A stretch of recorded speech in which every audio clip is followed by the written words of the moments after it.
जाने के होखे त जान ला, जाने के होखे त जान ला।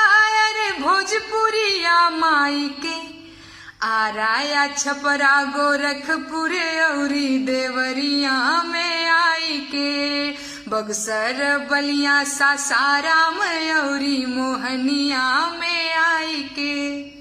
अपनी भाषा को कोई खराब बोलता है तो बुरा लगता है। अरे ऊ फूहड़ बोलेला कोनो अश्लील बोलेला, कि आपन माटी के जब कोई धूमिल बोलेला।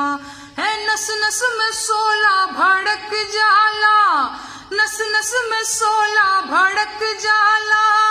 काहे समझाई के आराया छपरा गोरखपुर औरी देवरिया में आई के, बक्सर बलिया सासाराम औरी मोहनिया में आई के।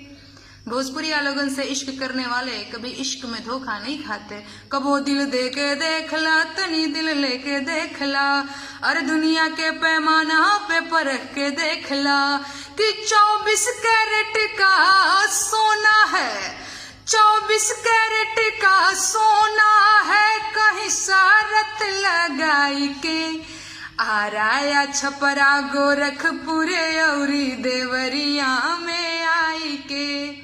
एक बार भोजपुरी क्षेत्र में कदम रखने वाले दावे के साथ कहते हैं कि सुध हो जाइबा ऐसे जैसे गंगा नहाई के।